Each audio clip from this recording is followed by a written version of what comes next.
America's tech capital has a secret.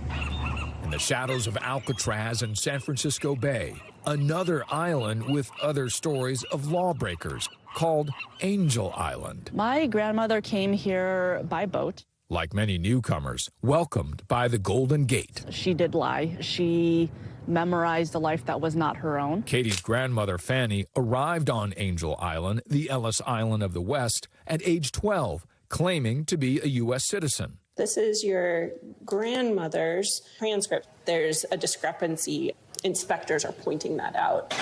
But she wasn't a U.S. citizen. So for weeks, she was interrogated and detained as immigration officials tried to prove she was not who she claimed to be. The intent of these hearings was to find mistakes. The assumption the immigrant is lying. Park Ranger Casey Dexter Lee saying Fanny Kwan could have been sent back because she was illegally in the U.S.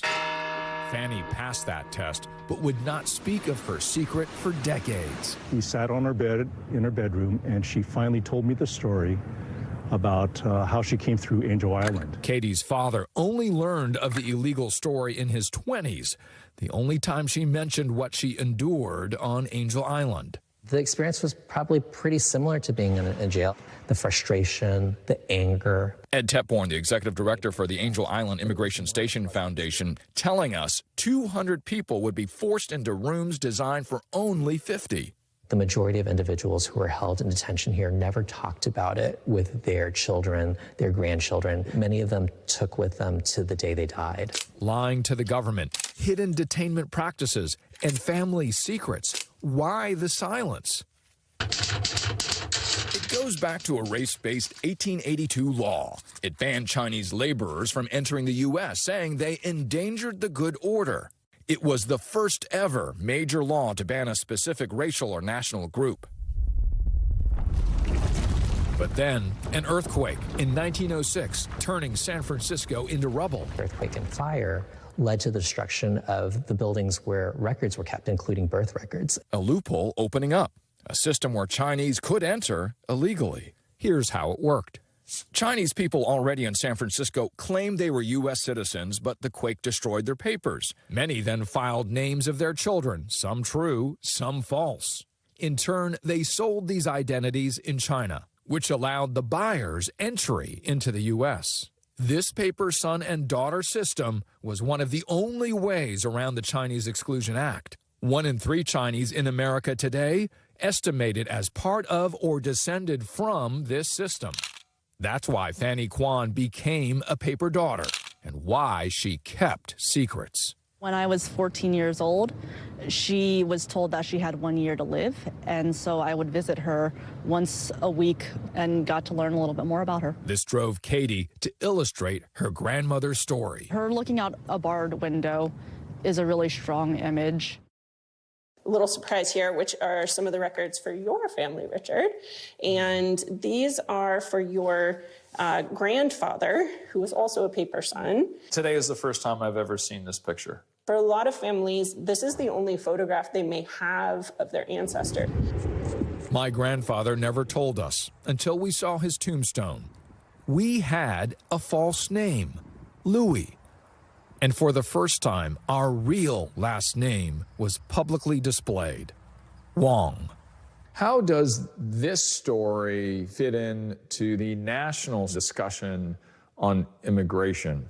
This immigration station serves as a living landmark for experiences of detention, of racism, of exclusion, but also of hope and determination.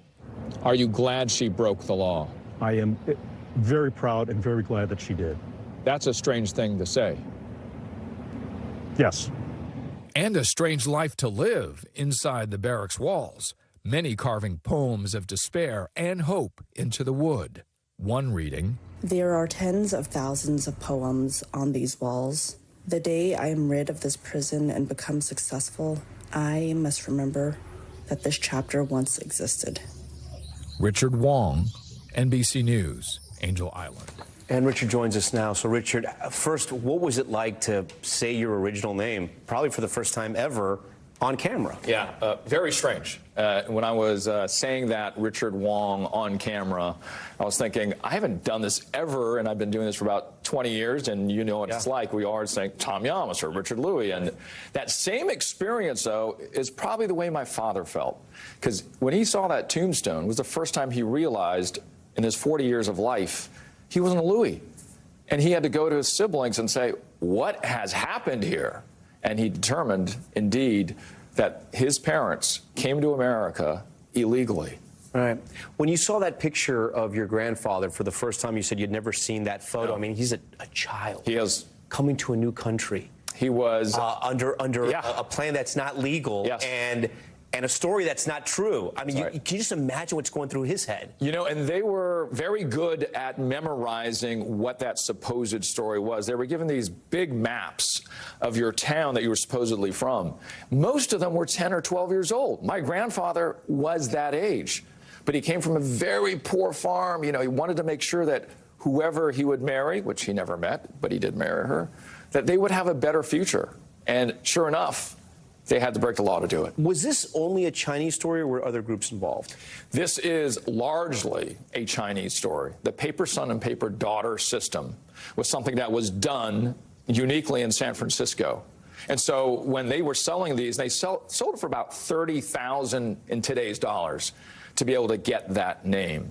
And when these cheat sheets that we were alluding to, when they came in through the Golden Gate, there was no bridge then, by the way, they would throw them over the side of the boat. Wow. Some of them didn't listen and kept them. And when you go to the museum, you'll look at these, and they're so intricate.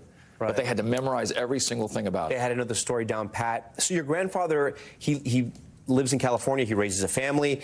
He never changes the name back to Wong. Why? You know, I think they were worried for several reasons. Number one, they get deported.